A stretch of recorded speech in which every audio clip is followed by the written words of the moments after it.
Welcome to Boxing Mentality, the home of real talk and sharp analysis, and just a little bit horseplay. Today, we're diving into the fight that's got everybody split right down the middle. Jake Paul versus Mike Tyson, the YouTube sensation against the boxing legend. The headline sounds crazy, right? But Jake walked out of that ring with his hand raised. And, let me tell you, it's complicated like KSI's hairline. Jake Paul got the win, but let's be honest. This one's got people raising their eyebrows, scratching their heads, and some just straight up laughing.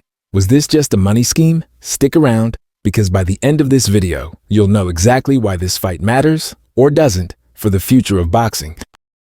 Alright, let's break down what actually went down in the ring. Jake came in looking sharp, young, strong, and full of confidence, just like always. He's got that signature overhand, right, and decent fundamentals. But let's not act like he's out here doing anything groundbreaking. On the other side, you've got Mike Tyson, a 58-year-old Mike Tyson. Now don't get me wrong, Mike Tyson is still a monster. Even at his age, he's dangerous. That power doesn't fade completely, but here's the thing. This wasn't a prime Mike Tyson. The man has been retired for decades. His job right now is podcasting, not training to take on the young guns. And that's where the controversy starts. Sure, Jake won. But beating up a guy who could be your grandpa doesn't exactly scream, "I'm the future of boxing," does it? Let's talk about why this fight even happened. It's not because Jake Paul wanted to test himself against the legend.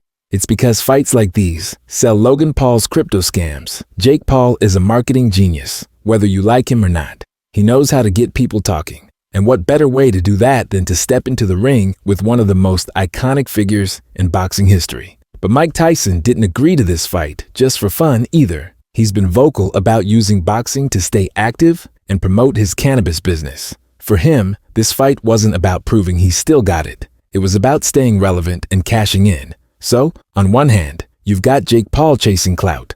On the other, you've got Mike Tyson chasing the bag. And in between, you've got the fans, who are split between "this is embarrassing for boxing" and "this is the most entertaining thing I've seen in years." Now that the fight's over, let's talk about what it means for both guys. Jake Paul's win keeps his momentum going. He's building a resume, but let's be real, it's a padded resume. Beating Mike Tyson at 58 doesn't prove he's ready for the big leagues. It just proves he's good at picking opponents who keep him in the spotlight. As for Tyson, this fight doesn't hurt his legacy, but it doesn't add to it either. Mike Tyson's place in boxing history is untouchable. No one's out here thinking, "Oh, Tyson lost to Jake Paul, so now he's not a legend." It's like Muhammad Ali losing to Trevor Berbick. No one remembers that. But the question is, what's next? For Jake, the options are wide open. He could fight another retired athlete, or finally take on a real, active boxer. For Tyson, I'd say it's time to hang up the gloves for good. Let's zoom out for a second.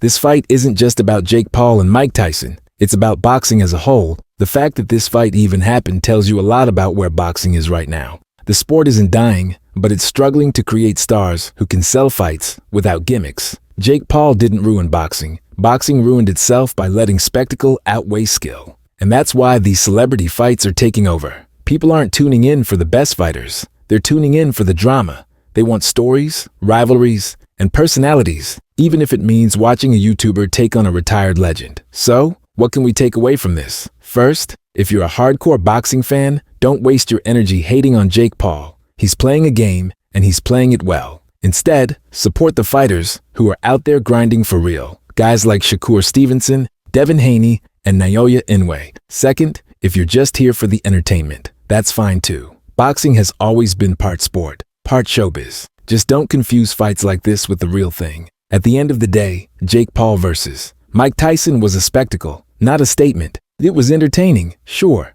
but did it change boxing forever? Not really. If you enjoyed this breakdown, hit that like button, drop a comment with your thoughts, and don't forget to subscribe to Boxing Mentality. We've got more real talk, fight analysis, and maybe a little roasting coming your way. Until next time, keep your guard up and your mind sharp.